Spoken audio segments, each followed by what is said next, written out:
السلام علیکم ورحمۃ اللہ وبرکاتہ۔ بسم اللہ والحمد للہ والصلاة والسلام علی رسول اللہ، اما بعد۔ خواتین و حضرات، سوال جواب کی نشست کے ساتھ خلیق الرحمن آپ سے مخاطب ہے۔ آج کا سوال یہ ہے کہ سدھرنے اور سدھارنے کی دوہری ذمہ داری کیسے پوری کی جائے، کیونکہ انسان پر صرف اپنی ذمہ داری نہیں ہے کہ وہ خود سدھرے، بلکہ معاشرے کی ذمہ داری بھی اللہ نے اس پر ڈالی ہے کہ ان کو بھی سدھارنے کی کوشش کرے۔ صلاح اور اصلاح، سدھرنا اور سدھارنا، ٹھیک ہے۔ خود سدھرنے اور سدھارنے پر اللہ تعالیٰ نے توفیق دی تو کسی اور وقت بات کریں گے۔ آج جو ہمارا موضوع ہے اس پہ بات کرنی ہے کہ سدھرنے اور سدھارنے کی ذمہ داری کیسے پوری کی جائے۔ مختصر اور جامع طریقے سے ہم آپ کے سامنے قرآن کریم کی روشنی میں آپ کو اس سوال کے جواب آپ کے سامنے رکھنے کی کوشش کرتے ہیں۔ قرآن کریم سے اس کا جواب لینا ہو تو سورۃ نحل کی سیر کیجئے۔ سورۃ النحل کا آخری رکوع ہے اور آیات 125 تا 128، یہ 4 آیات ہیں، 125، 126، 127، 128، جس پر یہ سورۃ النحل ختم ہو جاتی ہے۔ 14ویں سپارے کی بالکل آخری آیات ہیں۔ ان آیات میں بتا دیا گیا ہے کہ ایک مسلمان یہ دوہری ذمہ داری کیسے پوری کرے، انتہائی اختصار کے ساتھ۔ تو سنیں، اللہ کی ذات مجھے آپ کو عمل کی توفیق عطا فرمائے۔ ادع الی سبیل ربک بالحکمہ، تم لوگوں نے دعوت دینی اپنے پروردگار کے راستے کی طرف حکمت کے ساتھ، والموعظۃ الحسنہ، اچھی نصیحتوں کے ساتھ، وجادلہم باللتی ہی احسن، اور جب بحث مباحثے کا وقت آئے تو اچھی طریقے سے مجادلہ کرنا ہے، بحث کرنی ہے۔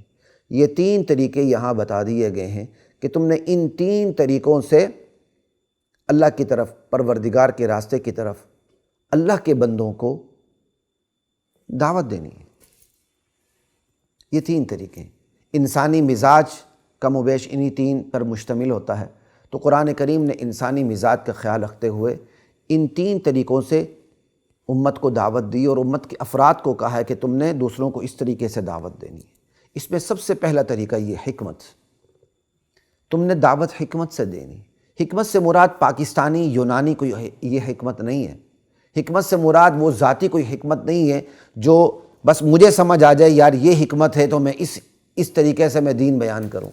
جیسے کسی ساتھی کے بارے میں آتا ہے، اس نے کہا جی، ایک بندے نے کہا میں اللہ کے راستے میں وقت لگاؤں گا لیکن میں شراب پیتا ہوں، شراب کی بوتل ساتھ رکھوں گا۔ تو اس کو اجازت دی گئی، وہ بسترے میں شراب کی بوتل رکھتا تھا، اور لیکن جیسے ہی اس کا وقت ختم ہوا، شاید چلہ شلہ جو بھی تھا ختم ہوا، اس وقت تک اس کی شراب کی عادت بھی ختم ہو گئی۔ تو بڑے فخر سے بیان کرنے والے نے کہا یہ تو جی ہماری حکمت تھی، مولوی صاحب تسی اپنا مسئلہ دسو، آپ کا مسئلہ کیا کہتا ہے؟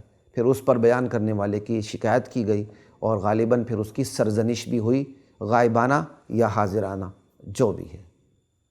اگر شراب کی بوتل رکھ کر وہ مسجد میں آئے اور مسجد میں وقت گزارے، اور یہ شرط لگائے کہ میں وقت بھی لگاؤں گا لیکن شراب پیتا رہوں گا آپ لوگوں کے ساتھ، تو جب یہ شکایت پہنچائی گئی تو جس ہستی کے پاس شکایت پہنچائی گئی غالباً اس نے یہ کہا کہ اگر وہ یہ شرط لگا دے کہ بھائی میں وقت ضرور لگاؤں گا لیکن تمہاری بہن سے میں زنا بھی کروں گا، یہ میری شرط ہے، تو ٹھیک ہے، آہستہ آہستہ چلہ بھی ختم ہو جائے گا، ساتھ ساتھ زنا کی عادت بھی چھوٹ جائے گی، تو یہ صاحب یہ مان لے گا یہ شرط؟ تو آپ کو صرف یہاں بتانے کا مقصد یہ ہے، حکمت سے مراد وہ حکمت نہیں جو مجھے سمجھ آئے، آپ کو سمجھ آئے۔ حکمت سے مراد وہ ہے جس حکمت کی بات قرآن کرتا ہے، حدیث کرتا ہے، اور انبیاء کی زندگیاں کرتی ہیں۔ تو اس لیے بہت سے مفسرین نے اختصار کے ساتھ بالحکمت کی جگہ نیچے لکھا بالقرآن، قرآن کے ذریعے۔ قرآن تمام انبیاء بڑے بڑے انبیاء کی دعوتوں سے بھرا پڑا ہے، ان کو دیکھ لیجیے، یہی حکمت ہے۔ حکمت سے مراد سنت، ٹھیک ہے جی۔ حکمت وزڈم ہے، موقع محل کو دیکھنا، حالات کو دیکھنا، اور جس کو آپ تبلیغ کر رہے ہیں اس کی ذہنی استعداد کو دیکھنا، اس کے لیول کو دیکھنا، اس کے سٹیٹس کو دیکھنا، وہ باپ ہے، شاگرد ہے، استاد ہے، ماں ہے، بیٹی ہے، بہو ہے، ساس ہے، افسر بالا ہے، ماتحت ہے، اور پھر اس کی استعداد کیا ہے، ان پڑھ ہے، جاہل ہے، کیا ہے، ان تمام چیزوں کو، پھر موقع محل کو دیکھنا، وقت کو دیکھنا، ان تمام چیزوں کو دیکھنا حکمت کے اندر داخل ہے۔ پھر حکمت کے اندر استدلال کا پہلو غائب ہے، دلائل کے ساتھ مدلل طریقے سے دین کی بات کو سامنے رکھنا۔ اب ہر شخص دلیل تو نہیں دے سکتا، اور ہر شخص کو دلیلیں تو زیادہ نہیں سنائی جا سکتی، ہر ایک کا اپنا اپنا لیول ہے، ٹھیک ہے؟ تو یہ ایک جماعت وہ ہوتی ہے جو دلیل سے بات کو سنتی ہے، وہ دلیل اس کو اپیل کرتی ہے، تو آپ نے اس کے سامنے اسلام کو دلائل سے مزین کر کے پیش کرنا، یہ حکمت ہے۔ ادع الی سبیل ربک بالحکمہ، ٹھیک ہے؟ تو یہ ہے دوہری ذمہ داری پوری کرنے کا طریقہ، پہلا طریقہ۔ اب دوسرے طریقے کی طرف آتے ہیں، یہ حکمت کے اندر تو بہت سی چیزیں شامل ہیں، سمجھ آئی بات کی؟ موضوع بات کس وقت آپ نے کیا کرنی، کس وقت کیا نہیں کرنی، لیکن چونکہ ہم یہاں اختصار کے ساتھ بات کر رہے ہیں تو زیادہ بات کو چھیڑ نہیں رہے، تو جہاں آپ موجود ہیں وہاں اپنے علماء سے رابطہ کریں، اور جو اچھی تفاسیر موجود ہیں ان کا بھی آپ مطالعہ رکھیں، ٹھیک ہے نا جی؟ یہ بھی حکمت میں داخل ہے کہ ایک شودر کے سامنے آپ بات کرنے لگے ہیں، یا دنیا میں ایک ایسے شخص سے بات کرنے لگے ہیں جس کی ذات دنیا میں کمتر سمجھی جاتی ہے، تو آپ اس کے سامنے اسلامی مساوات کی بات رکھیں۔ آپ کسی عورت کو دعوت دینے لگے ہیں، عورت کو دعوت دینے لگی ہے، تو عورت نے جو حقوق اور جو فرائض بیان کی ہیں، اور جس طرح اسلام نے عورت کی عفت و عصمت کی حفاظت کی ہے، اس کو سامنے رکھیں، ٹھیک ہے نا جی؟ ایک قاضی کے سامنے بات کرنی ہے تو اسی طرح بات کریں، ایک آپ نے جاہل کے سامنے بات کرنی ہے اسی طرح بات کریں۔ یہ حکمت بہت وسیع ترین، یہ کیا کہتے ہیں، کلاسیکل ورڈ ہے۔ والموعظۃ الحسنہ، اور دوسرا طریقہ یہ ہے والموعظۃ الحسنہ، اچھی نصیحتوں کے ساتھ۔ موعظہ حسنہ کے اندر کیا چیز شامل ہوتی ہے کہ جہنم کا ڈراوا بھی ہو، جنت کی خوشخبریاں بھی ہوں، یہ موعظہ حسنہ ہے۔ موعظہ حسنہ انعامات کا ذکر ہو، خدائی انعامات یہ ہیں۔ حکمت کے اندر دلائل کا پہلو غالب ہوتا ہے، اور موعظہ حسنہ کے اندر کیا کہتے ہیں، آپ کسی کے جو فطرتی جذبات ہوتے ہیں اس کو آپ ایڈریس کرتے ہیں۔ اسلام صرف دلائل کا نام نہیں ہے، اسلام جو اللہ تعالیٰ نے فطرت سلیمہ رکھی ہے بندے کی اندر سے، اس فطرت سلیمہ کو بھی اپیل کرتا ہے، ٹھیک ہے؟ تو آپ اس فطرت کے مطابق بات کریں، وہ بات کریں جو اس کے جذبات کو جا کے ابھارے، وہ اسلام کی طرف مائل ہو جائے۔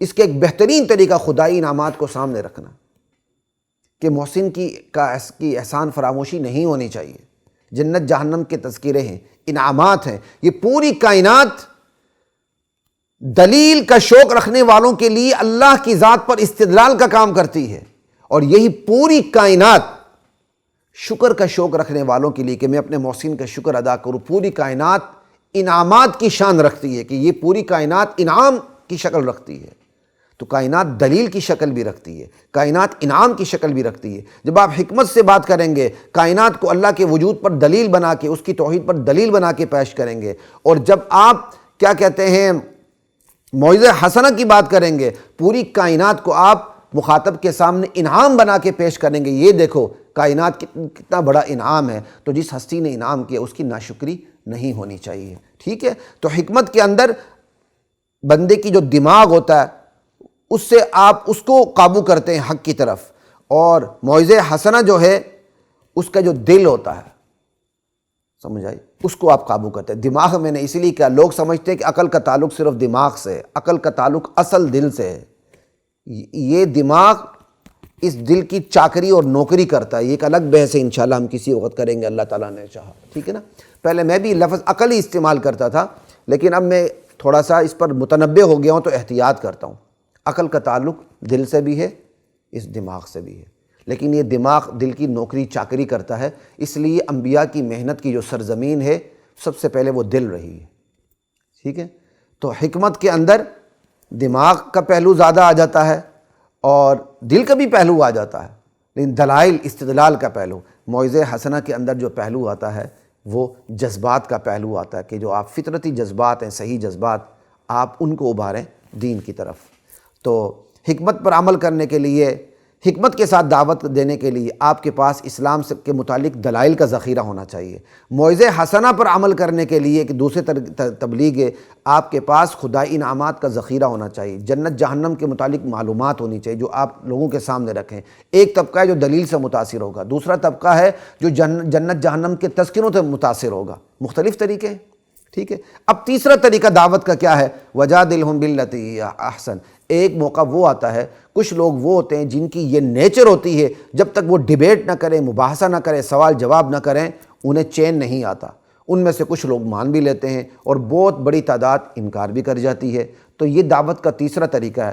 بعض لوگوں سے خطا ہوئی ہے، وہ کہتے ہیں دعوت یہی ہے ادع الی سبیل ربک بالحکمت والموعظۃ الحسنہ، وجادلہم، یہ دعوت نہیں ہے، یہ ان کی بہت بڑی غلطی ہے۔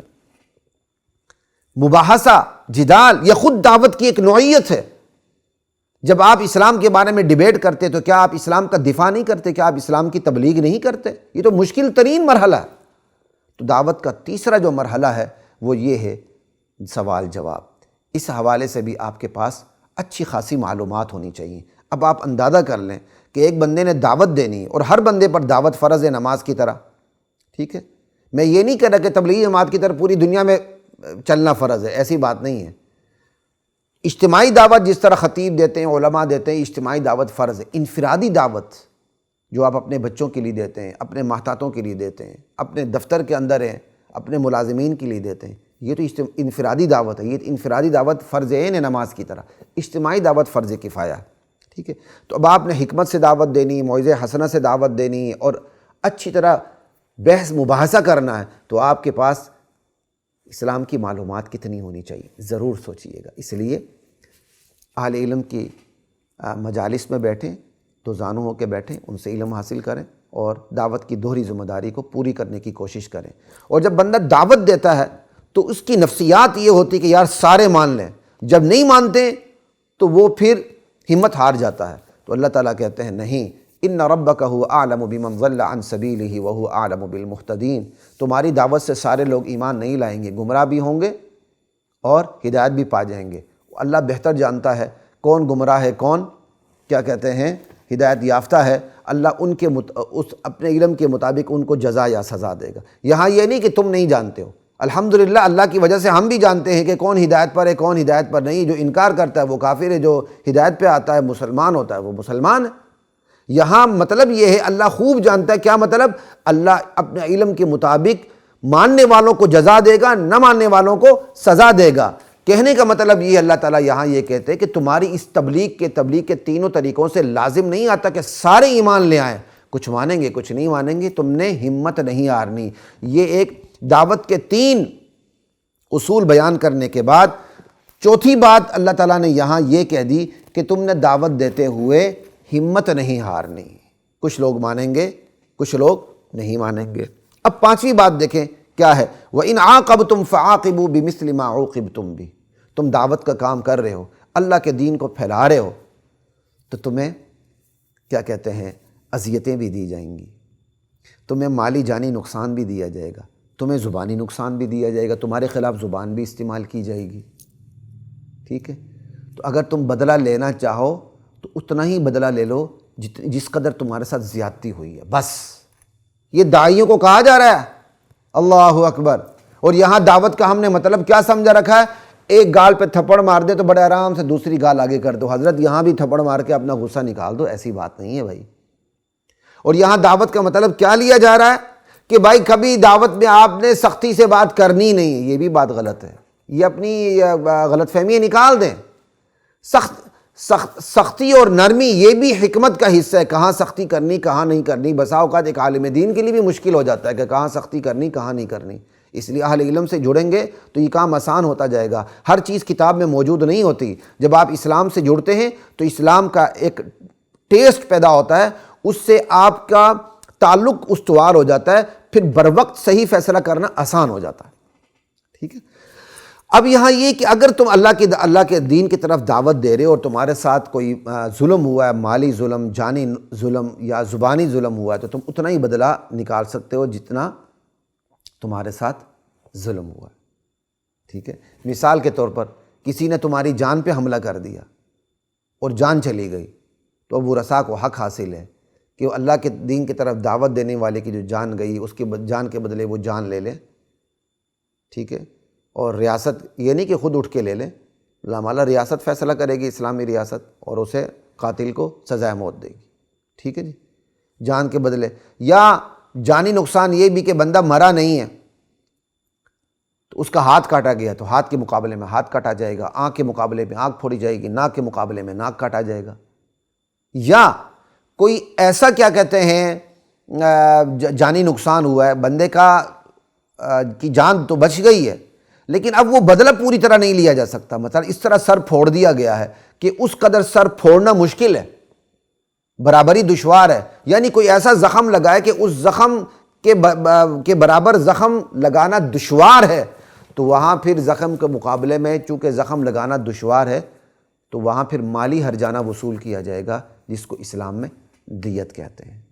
ٹھیک ہے، یہ اللہ کے دین کا داعی جب دعوت دیتا ہے نا تو اس میں پھر جانی نقصانات بھی ہوتے ہیں، تو کہا تم اتنا بدلہ لے سکتے ہو۔ ٹھیک ہے، اور پھر مالی نقصان، کسی نے آپ کا مالی نقصان کر دیا، آپ دین کی دعوت دے رہے ہیں تو جتنا مالی نقصان ہو اتنا مالی آپ اس سے مال لے سکتے ہو۔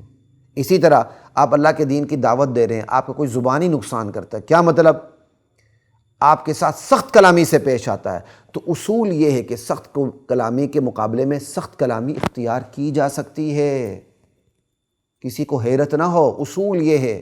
ہاں آپ نرمی کریں تو الگ بات ہے، وہ آپ کو اجازت ہے، لیکن اصول یہ ہے کہ سخت کلامی کے مقابلے میں سخت کلامی اختیار کی جا سکتی ہے۔ یہ تین طریقے ہیں، ان تین طریقوں کے بعد اللہ تعالیٰ کے یہ مالی، جسمانی اور زبانی جو نقصان دیا گیا اس کی میں نے اب یعنی اس نقصان کے میں نے آپ کو تین مثالیں پیش کی۔ آگے اللہ تعالیٰ کہتے ہیں اگر تم بدلہ نہ لو وَلَئِن صَبَرْتُمْ، اگر تم بدلہ نہ لو تو یہ صبر کرنے والوں کے لیے بہتر ہے۔ سمجھائیے، آپ بدلہ نہیں لیں گے، ٹھیک ہے، آپ دعوت دے رہے ہیں، آپ کو کسی نے زخم پہنچا دیا، آپ کو چوٹ مار دی، بدلہ نہیں لیں گے تو اس کا دل پسیج جائے گا، انشاءاللہ وہ دین کی طرف متوجہ ہو جائے گا۔ اللہ کہتے ہیں یہ صبر کرنے والوں کے لیے زیادہ بہتر ہے بدلہ نہ لینا، لیکن بدلہ لینے کی اجازت بہرحال ہے۔ اور پھر بہتر یہی بھی ہے صبر کرنا کہ بسا اوقات بندہ بدلہ لیتے ہوئے زیادتی کرتا ہے، زیادہ نقصان کر دیتا ہے، جس نے نقصان پہنچایا اس کا زیادہ نقصان کر دیتا ہے، یہ تو پھر زیادہ نقصان ہوا، اس سے بھی بچنا ہے۔ اس لیے بھی کہا کہ بدلہ نہ لینا بہتر ہے، لیکن بدلہ لیا جا سکتا ہے قرآن کریم کی اس آیت کی روشنی میں۔ یہاں اتنی ہی تشریح کافی ہے، آگے چلتے ہیں۔ اب اللہ کہتے ہیں تم صبر کرنا بہتر ہے، لیکن اللہ تعالیٰ نے ایک اور بات بھی بتا دی، وَاصْبِرْ وَمَا صَبْرُكَ إِلَّا بِاللَّهِ، تم نے صبر کرنا ہے لیکن صبر جو ہے وہ اللہ کی مدد سے تمہیں صبر کی توفیق حاصل ہوگی۔ اللہ سے جو تم تعلق جوڑو گے نا اس سے تمہیں صبر کی توفیق حاصل ہوگی۔ انسان کی نظر جب صرف مشکلات پہ جاتی ہے اس کے لیے صبر کرنا مشکل ہوتا ہے۔ جب انسان کی نظر جاتی ہے اس ہستی پر جس کی طرف سے مشکلات تخلیق ہوتی ہیں اور جس کی طرف سے آسانی آتی ہیں، پھر وہ سمجھ جاتا ہے کہ یہ مشکلات جو آئیں ہیں میرے امتحان کے لیے آئیں، میں نے صبر کرنا ہے۔ جب وہ اللہ پہ نظر ڈالتا ہے تو اس کے لیے مشکلات پر صبر کرنا آسان ہو جاتا ہے۔ تو یہاں صرف صبر کی تلقین نہیں کی گئی بلکہ صبر کی تدبیر بھی بتائی گئی کہ تمہیں صبر کیسے آئے گا۔ ایک تو کہا صبر کرنا بہتر ہے، اور ساتھ یہ کہا تم صبر نہیں کر سکتے جب تک تمہارا اللہ سے تعلق استوار نہ ہو۔ کیا مطلب؟ بندہ صرف اپنی ہی مصیبت کو دیکھے کہ مجھے مصیبت پہنچی ہے، مجھے مشکل میں ڈالا گیا ہے، اسی پر نظر رکھے تو اسے صبر نہیں آئے گا، وہ بدلہ لے گا کم یا زیادہ۔ اسے صبر کب آئے گا؟ جب اس کا تعلق اللہ سے استوار ہوگا، اور اللہ سے تعلق استوار ہوگا تو وہ سمجھے گا کہ اللہ کے راستے میں نے مار کھائی ہے، اسی نے مجھے اس سے بہتر بدلہ دینا ہے۔ اللہم اجرنی فی مصیبتی واخلف لی خیرا منہا، انا للہ و انا الیہ راجعون۔ اللہم اجرنی فی مصیبتی واخلف لی خیرا منہا، اے اللہ ہم تیری طرف لوٹ کے جانے والے ہیں، یہ دنیا عارضی ہے، یا اللہ جو مجھے مصیبت پہنچی ہے، جو ناخوشگوار صورتحال کا مجھے سامنا کرنا پڑا ہے، یا اللہ اس کا تو مجھے دین یہاں دنیا میں بھی دے دے، آخرت میں بھی دے دے، اس سے پھر صبر آئے گا۔ تو یہاں صرف صبر کی تلقین نہیں، صبر کی تدبیر بھی بتائی گئی ہے، اور پھر ساتھ یہ بھی کہا گیا وَلَا تَحْزَنْ عَلَيْهِمْ، ایمان نہ لائے تو زیادہ غم نہیں کرنا کہ آپ اپنے آپ کو ہلاکت میں ڈالیں، ایک حد تک تبلیغ کرنی، بس اتنا غم میں مبتلا نہیں ہونا کہ بندے کی اپنی چھٹی ہو جائے۔ وَلَا تَكُ فِي ضَيْقٍ مِّمَّا يَمْكُرُونَ، اور اگلی بات جب آپ دعوت دیں گے تو آپ کے خلاف تدبیریں کریں گے، شیطان اور اس کے بھائی شیطانی چالیں چلیں گے، اس پہ دل تنگ نہیں کرنا، اللہ پہ بھروسہ رکھنا ہے۔ اور پھر آگے اللہ تعالیٰ نے ایک قاعدہ کلیہ کی بات بتا دی، ان اللہ مع الذین اتقوا والذین هم محسنون، اللہ کی فیور، اللہ کی ہمراہی تقوی والوں کو نصیب ہوتی ہے۔ ایک داعی یہ دعوت دیتا ہے لیکن اس کے اندر خود تقوی کی کمی ہے، تو اللہ کو اس کے ساتھ اللہ کی حمایت اس کو اتنی حاصل نہیں ہوگی جتنی اس داعی کو حاصل ہوگی جس کے اندر تقوی بھی ہے، جو تقویدار بھی ہے، ٹھیک ہے۔ اور اللہ کی ہمراہی اس سے نصیب ہوتی ہے جو احسان کرتا ہے۔ احسان کرتا ہے اپنے حق کو چھوڑنا، یہ احسان بالکل وہی احسان ہے جو ان اللہ یأمر بالعدل والاحسان میں۔ عدل کہتے ہیں فیتے لے کے بیٹھ جانا کہ میرا یہ حق ہے، آپ کا یہ حق ہے، میری یہ سرحد ہے، آپ کی یہ سرحد ہے۔ احسان کہتے ہیں اپنے حق کو چھوڑنا، ٹھیک ہے۔ تو اللہ کی جو فیور ہوتی ہے وہ تو عدل کرنے والے کو بھی حاصل ہوتی ہے، لیکن اللہ تعالیٰ نے یہاں احسان والوں کا ذکر کیا کہ اسپیشل اللہ کی جو فیور ہوتی ہے نا، حمایت ہوتی ہے، ہمراہی، وہ کنہیں نصیب ہوتی ہے؟ احسان کرنے والوں کو، جو خود پر ظلم برداشت کرتے ہیں، اپنا حق چھوڑ دیتے ہیں، انہیں اسپیشل اللہ تعالیٰ کی معیت حاصل ہوتی ہے، ہمراہی حاصل ہوتی ہے۔ تو یہ ہے دوہری ذمہ داری پوری کرنے کا مختصر ترین طریقہ جو سورۃ نحل کی آخری آیات میں بیان کیا گیا۔ اختصار کے ساتھ پھر بیان کر دوں کہ اللہ کی طرف دعوت دینی حکمت کے ساتھ، دلائل کے ساتھ، موعظہ حسنہ، انعامات، جنت جہنم کو سامنے رکھتے ہوئے، بحث مباحثہ اچھی طرح کرنا، یہ 3 طریقے ہو گئے۔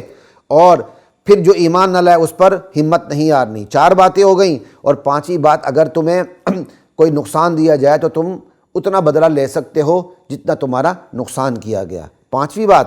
6ٹھی بات یہ ہے کہ اگر تم بدلہ نہ لو، صبر کرو تو یہ زیادہ بہتر ہے۔ 7ویں بات، تمہیں صبر کیسے آئے گا؟ جتنا اللہ سے تعلق استوار ہوگا اتنا تمہیں صبر ملے گا۔ اور 8ویں بات، لوگ ایمان نہ لائے تو اپنے آپ کو اتنا غم میں نہیں ڈالنا کہ خود اپنے آپ کو ہلاکت میں ڈال لو، ایسا نہیں کرنا۔ ایک حد تک غم میں ڈالنا ہے، اس سے زیادہ نہیں۔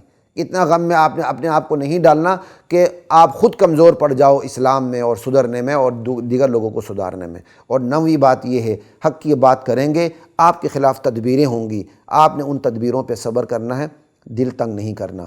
اور 10ویں بات یہ ہے، اللہ کی فیور تقویدار کو نصیب ہوتی ہے اور اللہ کی فیور احسان کرنے والوں کو نصیب ہوتی ہے۔ ایک داعی ہے لیکن وہ خود تقوی نہیں رکھتا تو دعوت کا ثواب تو ملے گا لیکن اللہ کی فل حمایت اس کو نہیں ملے گی جس طرح ایک تقویدار داعی کو ملتی ہے۔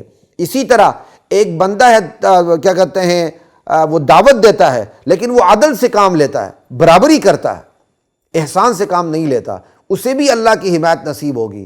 لیکن وہ داعی جو عدل نہیں کرتا، یعنی برابری سے کام نہیں لیتا بلکہ صبر کر کے اپنا حق معاف کرتا ہے، اس داعی کو اللہ کی فیور زیادہ ملے گی۔ یہ 10 باتیں ان آیات سے سامنے آئیں۔ دوہری ذمہ داری پوری کرنے کے لیے ان آیات کا بار بار مطالعہ تریاق ہے، تریاق۔ السلام علیکم ورحمۃ اللہ وبرکاتہ۔ وَلَقَدْ أَنزَلْنَا